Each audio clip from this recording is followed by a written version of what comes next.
Welcome to the Roundtable. Are personalised nutrition services an essential tool? Good question. I'm joined by two of the most interesting, entertaining and thought-provoking figures from the world of health, fitness and well-being. Do you agree with this? Yes and no. We'll also be shining the spotlight on a number of celebrity scientists, whether you can really trust these social media superstars. Oh, sinner. Or whether they're simply pushing advice to drive their own commercial agenda. Throw enough shit at a wall and it sticks. That's Michael Mosley.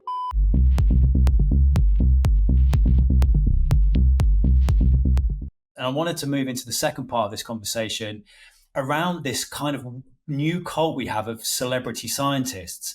Now, Alan, I know your views on this because we've talked about this at length already. So I want to start with you, Nick.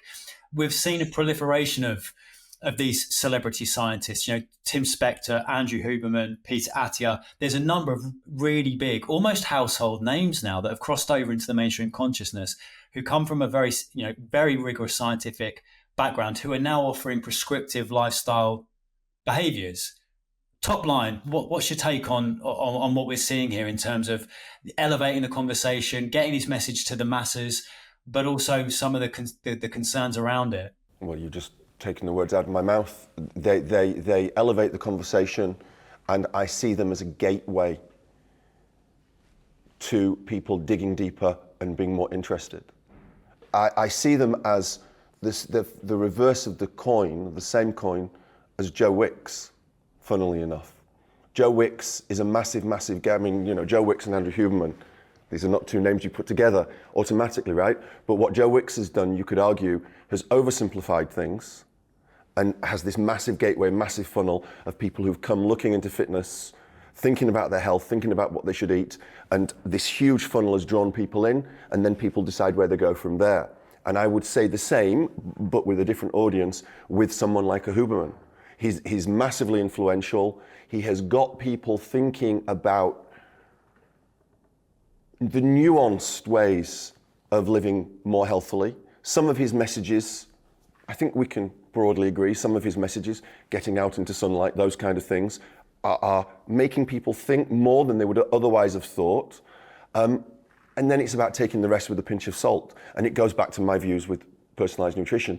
It's are people smart enough and nuanced enough to take things with a pinch of salt and to understand that content is king and these people are just pushing content out relentlessly, and therefore they can't exercise the same due diligence over this vomiting of constant content. Alan, Nick there, I think, has come down net positive, ultimately. So long as someone is intelligent and can use a little bit of their own initiative to separate maybe some of the more sexy stuff from the basics, would you go along with that? Net positive or net negative? For someone like Nick or myself or you, Joe, or someone that has an understanding of health and good critical thinking ability to actually do that, I don't think that that's a problem, because you're in and people are in then a good position to be able to hear a claim and say, that sounds a bit far-fetched, or I wonder what evidence supports that claim. I think the problem for me with the likes of Huberman and Spector now is, and there's a kind of wider conversation here that I've been thinking about a lot. We're in a kind of post-science era currently, or what I would call the post-modernization of science. So typically science is something that's been done to really be focused on the methods that you're using to find a relationship, to really try to drill down and understand a relationship between an exposure and an outcome. And what we're now seeing is science is increasingly becoming a kind of relativist endeavor, whereas previously we tried to be as objectivist as possible, understanding everyone has their own biases or their own kind of, life experience that make up how they view things.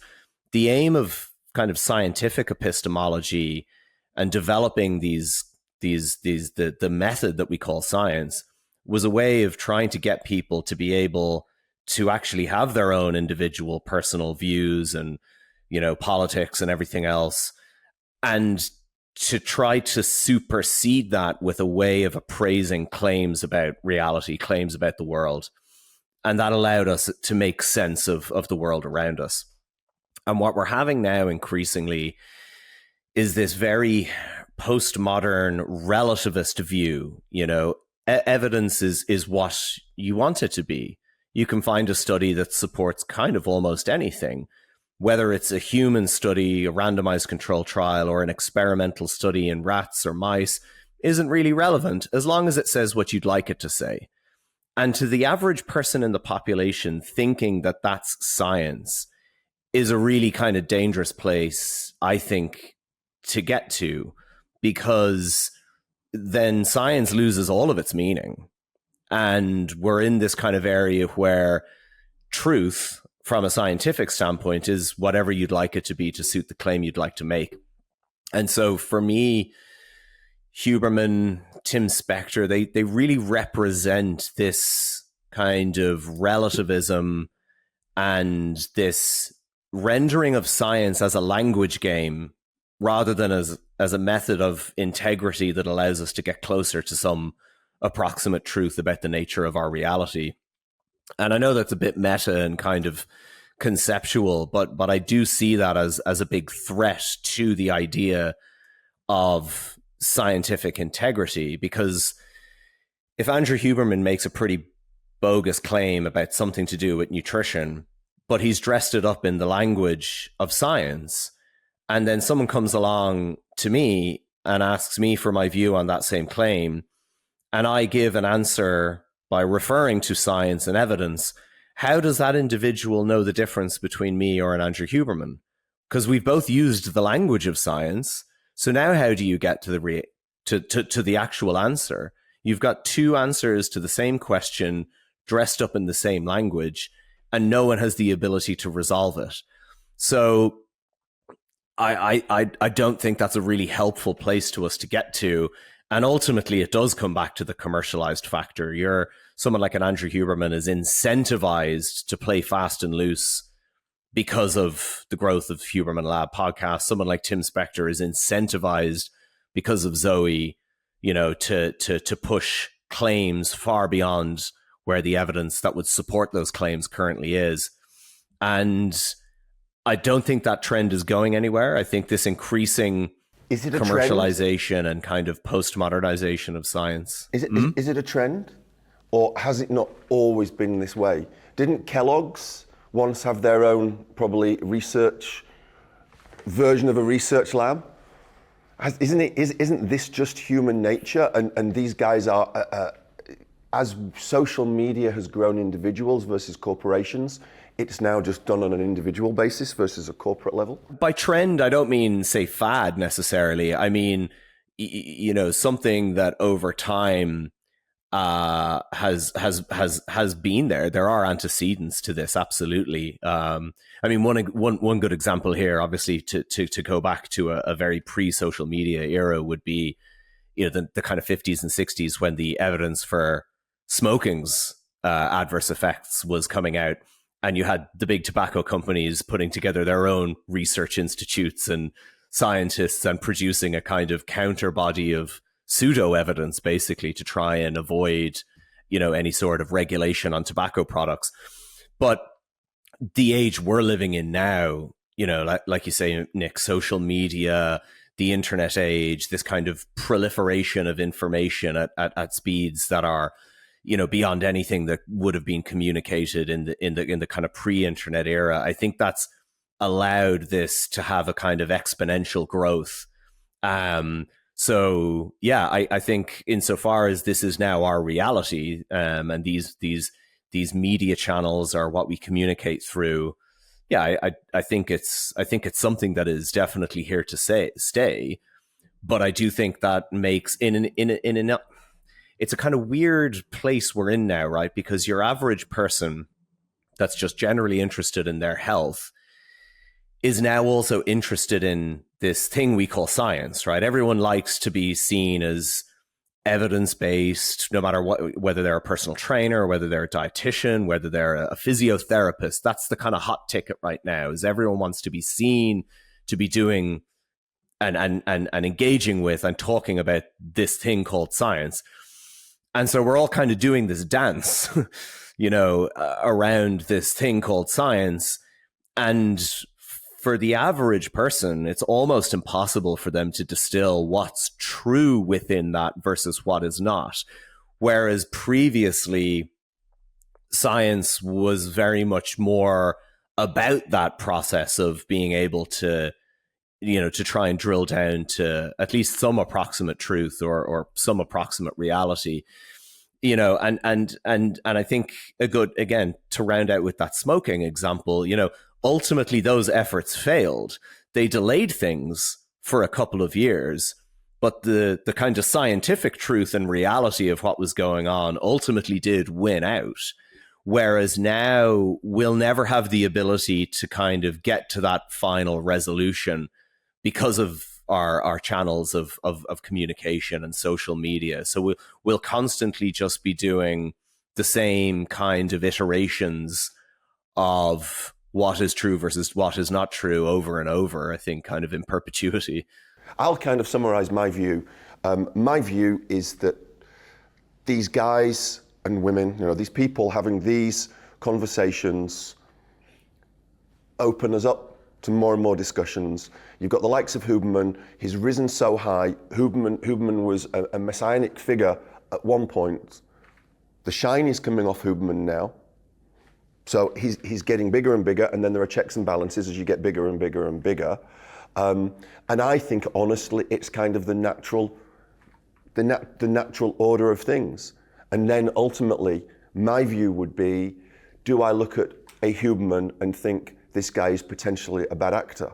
I think he's got a little bit more of an agenda than he gives out, because he tries to give out this wholly altruistic persona. But I don't think that Huberman is a bad actor.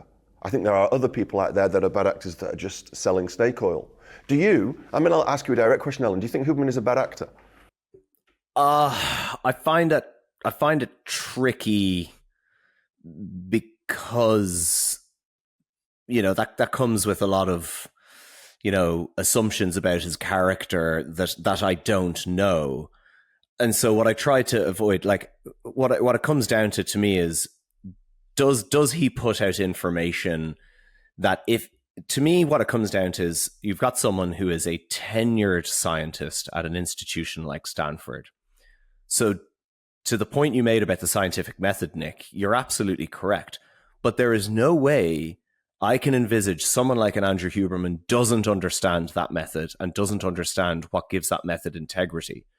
So to my mind, the information that he puts out, he is either of the knowledge, he either knows that the information he's putting out is speculative or experimental science or not very well supported, or he's not quite aware because he speaks to a lot of different areas of science that he obviously wouldn't have domain-specific expertise or knowledge in all of those areas, or he's just not aware of that or not aware of the context of that field, and he's putting it out anyway.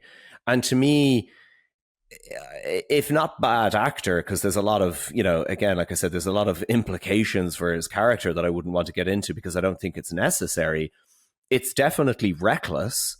And I think we can be pretty clear as to why it's being done, which is the commercial success of the podcast.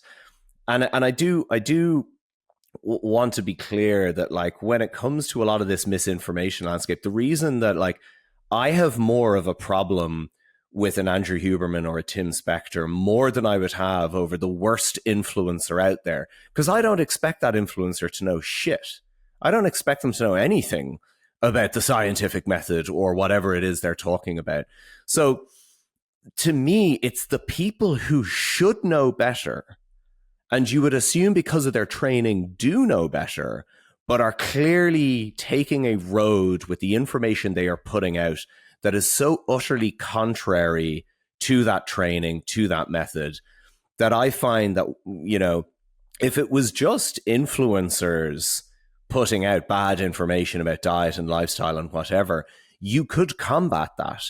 When people with the kind of credentials that a Huberman has or a Tim Spector has enter the fray, not in support of science, but in support of their own agenda and put out bad information, then the whole thing is a mess. And I think they're much more responsible as individuals for putting out that information, because there's no reason why every single podcast he puts out couldn't have very well communicated, factual, evidence-based information.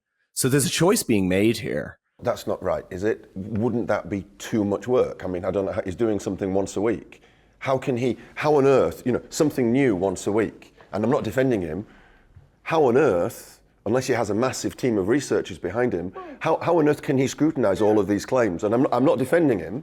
Yeah, as well, that's sort of as the podcast would grow, I would assume that you would look to bring on, I don't know, a couple of PhD students that are well read, or expand your team for people that have different domain specific expertise. Like that's his responsibility as the scale of his audience and the reach grows, to build out a team that, sure, he's not relying on necessarily doing every bit of research himself, but he's got a good team of people trained in the same intellectual discipline that are actually, providing him with that information. So, and look, I know it's onerous. If me and Danny are preparing for a Sigma Nutrition episode where we're taking on a specific area, there's a lot of work that goes into producing that podcast. We read a lot of research papers. We're analyzing those papers. We're thinking about it and how we're going to communicate that. So I do appreciate there is a lot of work involved in that.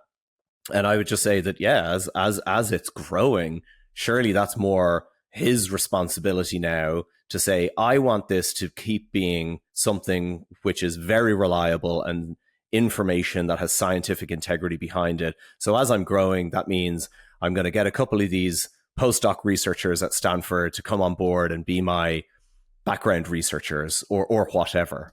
But I still think the buck stops with him. Do you think he can be forced, I use that in the most general possible term, to be held to account? No, because it's information in the public sphere, right?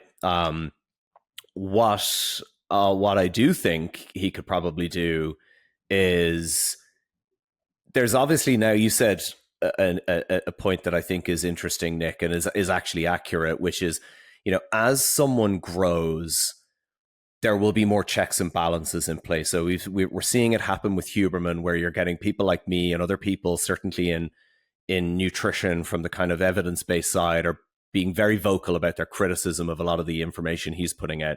I've seen other people from other domains that I don't know anything about. Physiotherapists, for example, I've seen a lot of criticism come out about some of the kind of stuff he's, recommended for recovery and things like that. So there is a check and balance occurring. Stephen Bartlett's the same. There's a lot of people that liked his podcast for business advice and stuff like that. And he's just been on a run of platforming complete quacks in the kind of nutrition and health space over the last while. He's facing a huge amount of criticism now for platforming, really uncredible people. For someone like a Huberman, that's an opportunity, I think, to then say, okay, I'm taking a bit of flack here. Who can I have conversations with, or where can I have conversations that could allow a redress on this, and I'd like to see him seek that out. I'd like him to probably start to accept that his own domain specific experience and expertise will only go so far. Primarily neuroscience is his own field, and start to widen out a bit more. But yeah, I think the checks and balances happen, but I think it says a lot about who and how they ultimately deal with that kind of pushback that starts to come. I would agree. Another question. Did you see the Stephen Bartlett Dragon's Den furore? No, I've missed this, and I've seen a lot of people getting wound up, but I haven't seen the Dragon's Den. If this is the recent thing, was it? Nick, give us the top line for people that haven't seen it. Well, I haven't seen it. I've just read about it. It's what do they call it? Oracular therapy, ear therapy, and it's sticking some little seed, some gold seed in some ear fold in your earlobe, and this woman claiming it can cure ME and chronic fatigue and all this kind of stuff. And it was a plant. She was lined up by the BBC. Stephen Bartlett's brother is a director of the company already. Yeah. I mean, you know, my view is, because Alan mentioned Stephen Bartlett is that perfect storm of commercial, I'm going to pick my words very carefully here, commercial fast talker chasing the biggest bucks and the biggest reach meets health and fitness influencer, and let's do anything I can to make money and get eyeballs on me, no matter what. I guess this all ties in with one thing I wanted to talk about quickly, is that there is a spectrum, right, of influencer. And I think you don't really expect anything from a Stephen Bartlett, and you don't really expect Joe Rogan to properly hold people to account when he's interviewing them. But when you've got someone who's a tenured professor at Stanford, there is a built-in trust there, right? There has to be, from their position.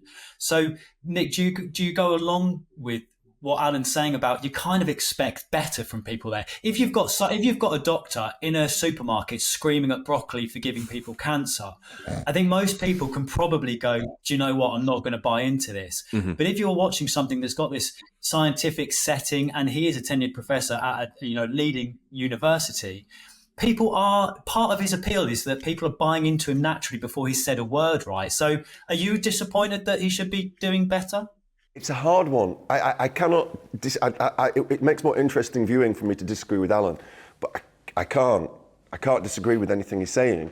I just go back to the areas that I have knowledge of, that I've heard Huberman talk about, have made me, I don't always agree, but they've made me think, they've made me dig deeper.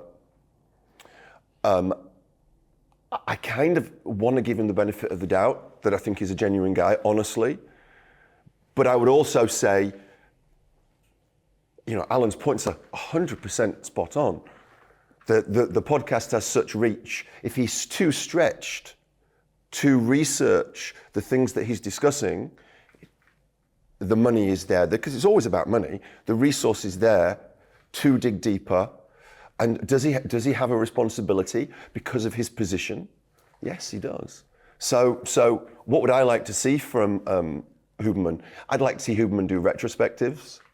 I'd like to see Huberman layer in a bit more nuance, but if you layer in nuance, you lose your audience, right? You've got to remember that. No one wants nuance. No one wants it depends as an answer. No one wants that. Everyone wants this. So well, that leads me nicely on to how I wanted to round off with a quick game of saint or sinner. And because this is the internet, there's no sitting on the fence. It's saint or it's sinner. We'll take it out if we're worried about getting sued afterwards. Don't worry, it's not live. Okay, yeah, we'll edit what needs to be edited, Alan. Yeah, don't worry about that. I'm gonna start off. Alan, if you go first, and then Nick immediately afterwards. First thing that comes into your head, I'm just going to read through a list of names. We'll start with the obvious. Right? Okay, here we go. Saint or sinner? Andrew Huberman. I'm going to go with sinner. And I'm going to go more with saint. Peter Attia. God, I don't know enough about him. You know what, this game is going to morph into how can I get Alan to say saint, isn't it? Yeah. I'm just going to go with sinner. And I'm going to say saint because I've not seen him make any claims, but that doesn't mean he's not. But to me, this is like a super nerdy doctor trying to maximize longevity and everything else and kind of experiment on himself. But I will say, I believe his service, don't quote me on this, I know someone that paid for his service that didn't continue it. And is it 400 grand or 700 grand a year? Yeah, it's something. Like that level of, that amount of cash. Cash, yeah. Okay. I've got to be honest, in this game of saint and sinner, we're going to form so far. I think Nick's being quite sympathetic. Alan pulling no punches, but we'll crack on. Shawn Baker. Oh, sinner. in Dante's seventh circle. I'd probably go sinner as well, to be honest with you. Carnivore MD. Sinner. Are they a different person? Yeah, Shawn Baker's the author of the Carnivore Diet. Carnivore MD's Paul Saladino. Oh, Paul Saladino's a sinner. Glucose Goddess. Sinner. Yeah. Sinner. Michael Mosley. Sinner. Sinner, yeah. Because he can be right with some things and wrong with lots of others. You know, you throw enough shit at a wall and it sticks. That's Michael Mosley, to sell books and newspaper columns. Layne Norton. I'll gotta go with Saint with Layne. No, I would say sinner because of the way he conducts himself. Forget about and I'm playing the man, not the ball there. And Stephen Bartlett. Sinner. Right. Okay. We're going to have to take a time out here, Alan, because you've had one saint there. So in your esteemed position, and Nick, we'll come to you afterwards. Who can people go out there and listen to? Who is worth their time of a follow or a podcast, whatever it will be? Because you've both probably come down there more on the sinner side than saint. So who are the good eggs out there? I think there's a few obviously I'm going to keep this specific to nutrition as much as I can. But, I would say that if anyone, isn't following Danny Lennon and Sigma Nutrition and the podcast that, I'm fortunate enough to co-host a lot of episodes with him on, I would say that's the best source podcast that is genuinely dedicated to communicating science-based nutrition information. I think there's also Simon Hill's podcast. Simon's an Aussie, has a podcast that very much in the last year specifically is kind of taken a similar route of interviewing academics doing nutrition research. And I think what other kind of nutrition podcasts might I listen to? There's various people on social media as well that are very good with communicating nutrition. There's Gil Carvalho's YouTube channel, Nutrition Made Simple. Dr. Matt Nagra. There's a lot of, who else? Adrian Chavez. There's good people communicating nutrition on social media and then on podcasts and YouTube. And Nick, over to you. Whose work do you like? Who do you rate? Who do you think we should listen to? On nutrition? On the influencer space mainly. Anyone out there doing good work? Is Alan an influencer? No, he was listing some influencers. I would, on nutrition, Alan's stuff is just very, very interesting. But it's not for everyone because it's too intellectually rigorous and it's not nuanced. It is nuanced, sorry, Alan, it is nuanced. It's highly nuanced. Dagger to my heart. It's highly nuanced. You can look at the people I follow. I follow an eclectic mix of people, and do I follow a Huberman? I'll follow a Huberman, but does that mean I endorse anyone? I don't particularly endorse anyone. I think in the whole health and wellness space, it's so. Do you agree with this, Alan, or do you think I am being too reductive? Nutrition and diet. Healthy nutrition, healthy diet, for the general for 80% of people, 80% of the time, it isn't complicated. It's pretty straightforward. And the challenge, of course, is the adherence and the confusion. I've said this a lot kind of over the last year or so. We kind of know what we need to know from nutrition research has brought us to a point where, and this is again, the knock on personalized nutrition to an extent, like we don't need to personalize eating fruits and vegetables, eating more fiber, improving the composition of fat in your diet, fueling appropriately for your sport or activity, consuming enough total energy, or depending on your actual related goals, like consuming less energy or consuming more energy as it may be required. Like the broad principles of what constitutes a healthy diet are now well known to us. And there's not that much variation in the level of that advice unless someone had a specific condition, like their celiac, for example.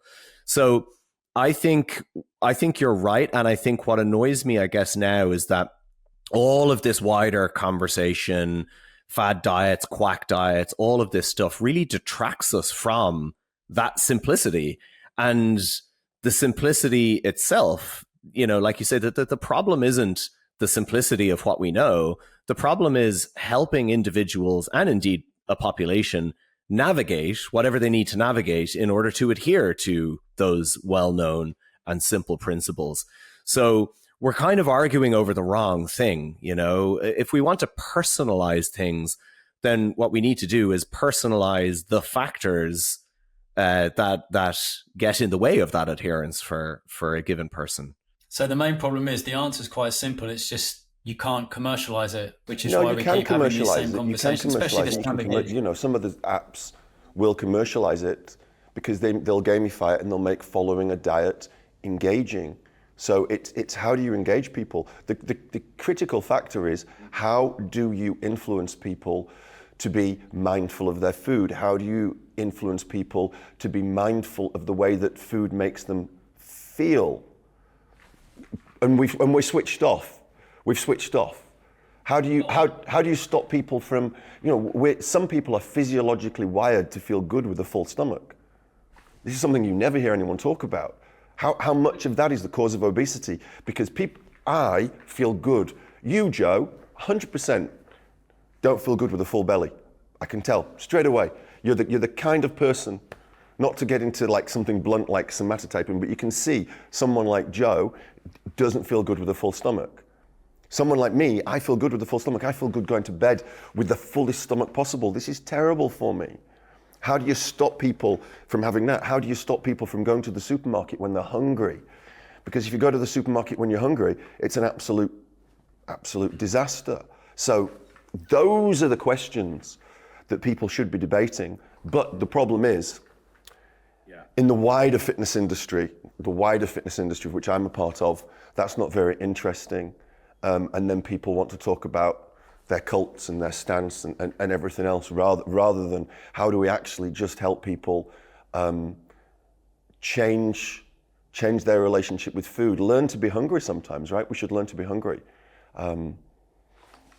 You know, the fight in the fitness industry, if we want to wrap this up from my side, the fight in the fitness industry, the fight in the nutrition industry shouldn't be with each other. The fight should probably be, if we're going to fight someone, we should be fighting big food, if we can call it big food. Well, that's probably a fight for another because we're bang out of time and we might need to tool up a little bit before we take that one on. But thank you so much, Nick. It's been an absolute pleasure. Alan, thank you so much. I really hope you've enjoyed this. As always, any comments, any feedback, any thoughts, we'd love to hear it. So please do drop a comment below. And we'll be back next time with the Unfiltered Roundtable.